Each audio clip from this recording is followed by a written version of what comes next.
अस्सलामुअलैकुम dear students. हाज़िर आपके साथ मैं आपका अपना टीचर माशूक अली, आपके अपने चैनल फिजिक्स विद माशूक के साथ। तो आज हमने मैट्रिक की एक टॉपिक ली है सिंपल हार्मोनिक मोशन, जो कि मेरे ख्याल से लास्ट टॉपिक है आपके फर्स्ट चैप्टर की। सबसे पहले हम सीखेंगे पीरियोडिक मोशन क्या होता है। अ मोशन रिपीटिंग इटसेल्फ, यानी एक ऐसी मूवमेंट, ऐसी हरकत जिसमें कोई भी जिस्म अपने आप को रिपीट करता हो। Itself in equal interval of time, अपने वक्त के बराबर हिस्सों में, equal interval of time is refers to as a periodic motion. उसे हम क्या कहते हैं? पीरियोडिक मोशन कहते हैं। और ऑक्सीलेटरी मोशन, यानी उसका दूसरा नाम जो है वो ऑक्सीलेटरी मोशन है।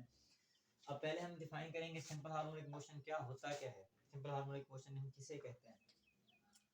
When an object in such a periodic motion, जब कोई भी ऑब्जेक्ट ऐसे मोशन में हो, ऑक्सीलेट करता हो। ऑक्सीलेट का मतलब क्या है? अपनी जगह से बैक एंड फोर्थ मूवमेंट करता हो अबाउट एन इक्विलिब्रियम पोजीशन, अपन अपनी एक मखसूस जगह से, ड्यू टू रिस्टोरिंग फोर्स। अब रिस्टोरिंग फोर्स क्या होता है? हमने थर्ड लॉ ऑफ मोशन में पढ़ा है कि हम किसी भी चीज़ पे कोई अप्लाइड फोर्स लगाते हैं तो नतीजे में वो बॉडी जो है अपने आप को मेंटेन करने के लिए, यानी फर्स्ट लॉ भी इन्वॉल्व है उसमें और थर्ड लॉ भी इन्वॉल्व है। फर्स्ट लॉ में क्या होता है कि body wants to stay in state of rest और इन स्टेट ऑफ मोशन। और थर्ड लॉ में क्या है? Every action has a reaction. तो इन दोनों चीज़ों को मद्देनजर रखते हुए हम क्या करते हैं? किसी भी चीज़ पे अप्लाइड फोर्स लगाते हैं। जैसे कि हमारे पास ये एक स्प्रिंग था जिसमें हमने मास अटैच किया है, this is it's main position. अगर हम अप्लाइड फोर्स लगा के उसको बाहर की तरफ खींचेंगे तो क्या होगा? ये अंदर आने की कोशिश करेगा। जो अंदर लेके आ रहा है वो इलास्टिक पोटेंशियल एनर्जी की फॉर्म में इसमें स्टोर है, जो इसको अपनी मेन पोजीशन पे लाने की कोशिश करता है। तो ऐसा फोर्स जो अप्लाइड फोर्स की मज़ाहमत करे, इसे हम क्या कहते हैं? रिस्टोरिंग फोर्स और रिस्टोरिंग टार्क। अच्छा, टार्क की एक्सप्लेनेशन इसलिए दे रहे हैं क्योंकि this is phenomena related with the first condition of equilibrium.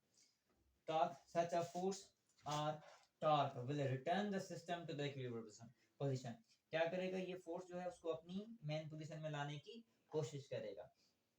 This type of motion is called simple harmonic motion. ऐसे किस्म की मोशन को क्या कहते हैं? सादी हरकत करने वाली मोशन कहते हैं।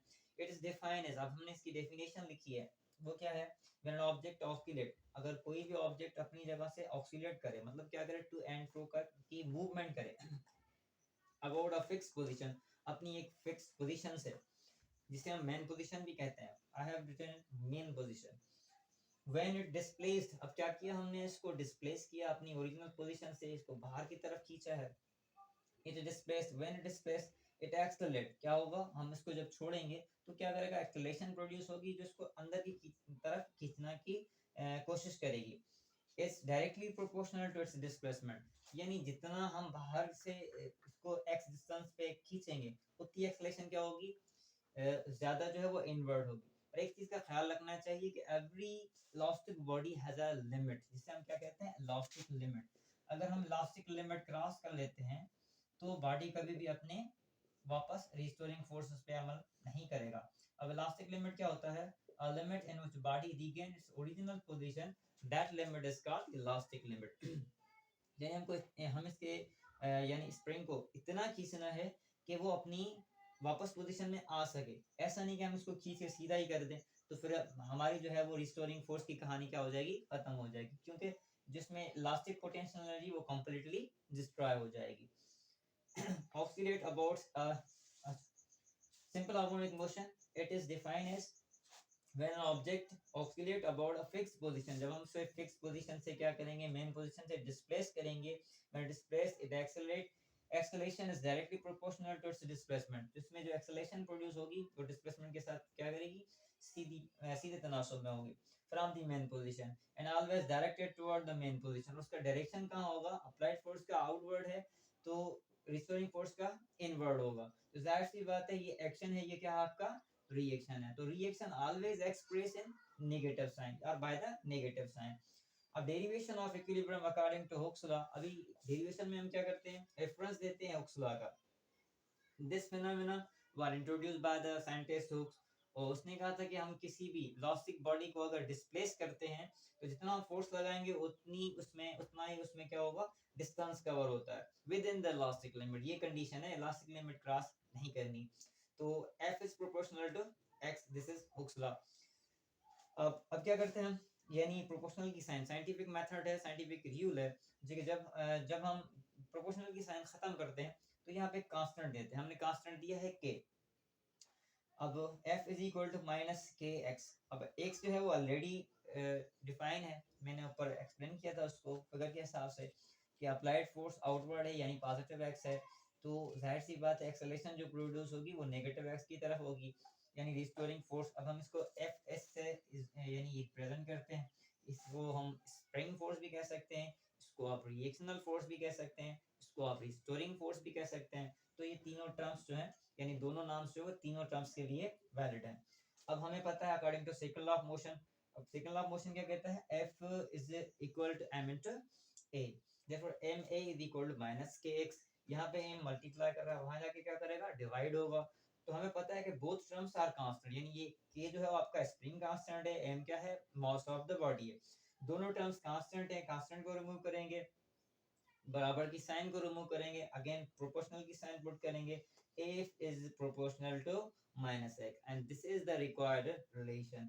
अब इसी तरह की मूवमेंट को यानी इसी तरह के मोशन को हम क्या कहते हैं, SHM, क्योंकि सिंपल हार्मोनिक मोशन उसे कहा जाता है जिसमें acceleration produce is directly proportional to horizontal displacement. अब x क्या है, आपका हॉरिजॉन्टल डिस्प्लेसमेंट है। अच्छा, ये सिंपल हार्मोनिक मोशन कहाँ इस्तेमाल होता है, उसकी एप्लीकेशंस के कुछ एग्जांपल मैंने लिखे हैं। Applications of many phenomena included electromagnetic waves। अब electromagnetic waves की क्या होती हैं, इससे पहले मैंने अपने लेक्चर में अपलोड किया है कि electromagnetic waves क्या होती हैं। ऐसी waves होती हैं which can be produced by the oscillation of electric and magnetic field। उसके बाद अल्टरनेटिंग करंट है। अब आपका अल्टरनेटिंग करंट जो है वो क्या करता है, हीट एनर्जी प्रोड्यूस करता है, वाइब्रेशनल एनर्जी क्रिएट होती है, नतीजे में हमें डिफरेंट जो है ऑब्जेक्ट्स चलाने में मदद मिलती है। और तीसरा है म्यूजिकल इंस्ट्रूमेंट, जैसे कि आपके साथ इंस्ट्रूमेंट्स, उसमें क्या होता है, सिंपल हार्मोनिक मोशन होती है और हमें डिफरेंट किस्म के साउंड सुनाई देते हैं। ब्रिजेस हैं, ब्रिजेस में भी इसका इस्तेमाल होता है क्योंकि वो क्या करती हैं, इक्विलिब्रियम पोजीशन को तवाज़ुन में रखने के लिए हम ब्रिजेस में भी इलास्टिक मटेरियल का यूज़ करते हैं कि उसकी जो लाइफ टाइम है वो बढ़ जाए। और दूसरा है मॉलिक्यूलर मोशन। मॉलिक्यूलर मोशन में भी क्या होता है, सिंपल हार्मोनिक मोशन होता है। तो these all carry simple harmonic motion. इंशाल्लाह नेक्स्ट टॉपिक जो है हमारी वो है सिंपल पेंडुलम, तो उसको हम तफसील से पढ़ेंगे इंशाल्लाह। तो आपको जो है वो इसका सही माने में जो है वो कॉन्सेप्ट मिल जाएगा इंशाल्लाह। दुआ में याद रखिएगा, मिलते हैं नेक्स्ट लेक्चर के साथ। अल्लाह हाफिज़।